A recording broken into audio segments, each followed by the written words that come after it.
Hello everyone, welcome to Puneetha Chakravarthy's vlogs. ಇವತ್ತಿನ vlog ಬುಧವಾರದಾಗಿರುತ್ತೆ.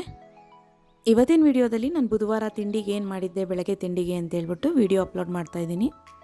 ನನ್ನ ಮಗನ ಸ್ವಿಮ್ಮಿಂಗಿಗೆ ಕರ್ಕೊಂಡು ಹೋಗ್ಬೇಕಿತ್ತು. 7 to 8 ಸ್ವಿಮ್ಮಿಂಗ್ ಇರುತ್ತೆ. ಸ್ವಿಮ್ಮಿಂಗ್ ಹೋಗೋಕ್ಕೂ ಮುಂಚೆನೇ ಅಕ್ಕಿ ರೊಟ್ಟಿ ಮಾಡಿ ಮತ್ತು ಮೊಟ್ಟೆ ಪಲ್ಯ ಮಾಡೋಣ ಅಂತ ಪ್ಲ್ಯಾನ್ ಮಾಡ್ಕೊಂಡೆ. ಅಕ್ಕಿ ರೊಟ್ಟಿಗೆ ಅನ್ನ ಎಲ್ಲ ರುಬ್ಬಿಟ್ಟು ಮಿಕ್ಸಿಲಿ ಗ್ರೈಂಡ್ ಮಾಡ್ಕೊಳ್ತೀನಿ. ಸ್ವಲ್ಪ ನೀರು ಹಾಕ್ಬಿಟ್ಟು, ಅನ್ನ ಹಾಕ್ಬಿಟ್ಟು, ಒಂದು ಸ್ವಲ್ಪ ಸಾಲ್ಟ್ ಹಾಕ್ಬಿಟ್ಟು ರುಬ್ಕೊಂಡು ಅಷ್ಟನ್ನು ತೆಕ್ಕೊಂಬಿಟ್ಟು ಆಮೇಲೆ ಅಕ್ಕಿ ಹಿಟ್ಟನ್ನ ಹಾಕ್ಬಿಟ್ಟು ಕಲಿಸ್ಬಿಟ್ಟು ಇಟ್ಬಿಟ್ಟು ಹೋಗಿದ್ದೆ. ಆಮೇಲೆ ಬಂದುಬಿಟ್ಟು ಮೊಟ್ಟೆ ಪಲ್ಯ ಮಾಡಿದ್ದು. ಇವಾಗ ನನ್ನ ಮಗನ ಸ್ವಿಮ್ಮಿಂಗ್ ಮುಗಿಸ್ಕೊಂಡು ಮನೆಗೆ ಕರ್ಕೊಂಡು ಬಂದುಬಿಟ್ಟು ನೆಕ್ಸ್ಟು ಮೊಟ್ಟೆ ಪಲ್ಯ ಮಾಡ್ತಾಯಿದ್ದೀನಿ. ಸ್ಟವ್ ಆನ್ ಮಾಡಿ ಒಂದು ಪಾತ್ರೆ ಇಟ್ಕೊಂಬಿಟ್ಟು ಸ್ವಲ್ಪ ರಿಫೈಂಡ್ ಆಯಿಲ್ ಹಾಕಿದ್ದೀನಿ. ಒಂದು 3ರಿಂದ 4 ಸ್ಪೂನ್ ರಿಫೈಂಡ್ ಆಯಿಲ್ ಹಾಕ್ಬಿಟ್ಟು ಹಸಿಮೆಣಸಿನ್ಕಾಯಿ, ಈರುಳ್ಳಿ, ಅರ್ಶಿಣದ ಪುಡಿ, ಉಪ್ಪು ಹಾಕ್ಬಿಟ್ಟು ಫ್ರೈ ಮಾಡ್ತಾಯಿದ್ದೀನಿ.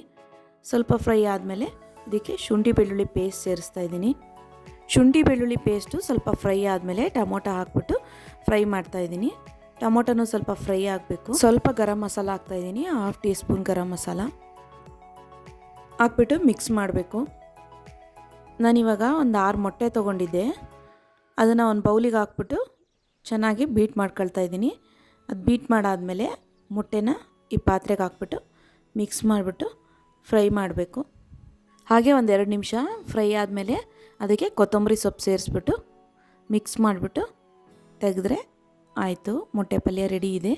ಇದನ್ನು ಪಕ್ಕಕ್ಕೆ ಎತ್ತಿಟ್ಬಿಟ್ಟು ನೆಕ್ಸ್ಟು ರೊಟ್ಟಿಗೆ ರೆಡಿ ಮಾಡ್ಕೊಳ್ಳೋಣ. ರೊಟ್ಟಿಗೆ ಹಿಟ್ಟನ್ನ ಕಲಿಸ್ಬಿಟ್ಟು ಇಟ್ಟು ಹೋಗಿದ್ದೆ ನಾನು. ಇವಾಗ ರೊಟ್ಟಿ ತಟ್ಕೊಬೇಕಷ್ಟೆ. ಸ್ಟವ್ ಮೇಲೆ ತವಾ ಕಾಯಕ್ಕಿಟ್ಟಿದ್ದೆ. ರೊಟ್ಟಿ ತಟ್ಬಿಟ್ಟು ಬೇಯಿಸ್ತಾ ಇದ್ದೀನಿ. ನಾನು ರೊಟ್ಟಿ ಮಾಡೋದು ಈ ರೀತಿ ನೀವು ನೋಡ್ತಾ ಇರ್ಬೋದು. ಹೇಳಿದ್ನಲ್ಲ, ಹಿಟ್ಟನ್ನ ಕಲಿಸ್ಬಿಟ್ಟು ಇಟ್ಬಿಟ್ಟು ಹೋಗಿದ್ದೆ. ರಿಫೈಂಡ್ ಆಯಿಲ್ ಪ್ಯಾಕೆಟ್ ಇರುತ್ತಲ್ಲ, ಆ ಪ್ಯಾಕೆಟ್ನ ಕಟ್ ಮಾಡಿ ಇಟ್ಕೊಂಡಿರ್ತೀನಿ, ರೊಟ್ಟಿ ಹಾಕೋಕ್ಕೆ ಚೆನ್ನಾಗಿರುತ್ತೆ ಅಂದ್ಬಿಟ್ಟು. ನಾನು ಅದ್ರ ಮೇಲೇ ರೊಟ್ಟಿ ತಟ್ತಾ ಇರೋದು. ಒಂದು ಬೌಲಲ್ಲಿ ನೀರು ತೊಗೊಂಡಿದ್ದೀನಿ, ಇನ್ನೊಂದು ಬೌಲಲ್ಲಿ ಸ್ವಲ್ಪ ರಿಫೈಂಡ್ ಆಯಿಲ್ ತೊಗೊಂಡಿದ್ದೀನಿ.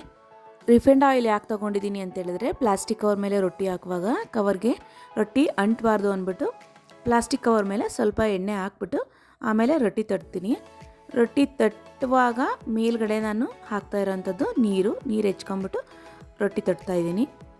ನೋಡಿ, ನೀವೇ ನೋಡ್ತಾ ಇರ್ಬೋದು ಎಷ್ಟು ತೆಳುವಾಗಿ ರೊಟ್ಟಿ ಬಂದಿದೆ. ಮಿಷಿನ್ ರೊಟ್ಟಿ ಇರುತ್ತಲ್ಲ ಹಾಗೆ ಬಂದಿದೆ. ರೊಟ್ಟಿ ಮಾಡಿ ಒಂದು ಸಲ ಎಲ್ಲ ಬೇಯಿಸ್ಬಿಟ್ಟು ತೆಗೆದಿಟ್ಕೊಂಬಿಟ್ಟು ಪೂರ್ತಿ ಬೆಂದಿರಲ್ಲ ರೊಟ್ಟಿ ಅದು. ಮತ್ತು ಇನ್ನೊಂದು ಸಲ ಈ ಥರ ಸುಟ್ಕೊಂಡು ತಿಂದರೆ ತುಂಬ ಚೆನ್ನಾಗಿರುತ್ತೆ. ಈ ಥರ ರೊಟ್ಟಿ ಮಾಡೋದ್ರಿಂದ ರೊಟ್ಟಿ ತುಂಬ ಸಾಫ್ಟಾಗಿ ಬಂದಿರುತ್ತೆ. ನಮ್ಗೆ ಯಾವಾಗ ಬೇಕಂದ್ರೆ ಅವಾಗ ಸುಟ್ಕೊಂಡು ರೊಟ್ಟಿ ತಿನ್ಬೋದು.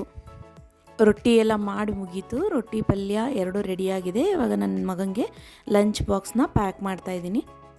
ಬ್ಯಾಗ್ ತೊಗೊಂಡೋಗಿ ಕೊಟ್ಟರೆ ಅವನೇ ತೊಗೊಂಡೋಗ್ತಾನೆ ಸ್ಕೂಲ್ಗೆ. ಬಾಯ್ ಅಂತ ಹೇಳಿ ಸ್ಕೂಲ್ಗೆ ಹೊರಡ್ತಾ ಇದ್ದಾನೆ. ಅವನ್ನ ಸ್ಕೂಲಿಗೆ ಕಳ್ಸಾದ್ಮೇಲೆ ನಾನು ತಿಂಡಿ ಮಾಡ್ಕೊಳ್ತೀನಿ. ಅಕ್ಕಿ ರೊಟ್ಟಿ ಮೊಟ್ಟೆ ಪಲ್ಯ ಹೇಗಿತ್ತು ಅಂತ ಹೇಳಿ. ನನ್ನ ಮಗಂಗಂತೂ ತುಂಬ ಇಷ್ಟ ಅಕ್ಕಿ ರೊಟ್ಟಿ ಮೊಟ್ಟೆ ಪಲ್ಯ. ಪ್ಲೀಸ್ ನಮ್ಮ ಚಾನಲ್ಗೆ ಸಬ್ಸ್ಕ್ರೈಬ್ ಆಗಿಲ್ಲ ಅಂದರೆ ಸಬ್ಸ್ಕ್ರೈಬ್ ಆಗಿ, ಕಮೆಂಟ್ ಮಾಡಿ, ಶೇರ್ ಮಾಡಿ, ಲೈಕ್ ಮಾಡಿ. Thank you for watching Puneetha Chakravarthy's vlogs.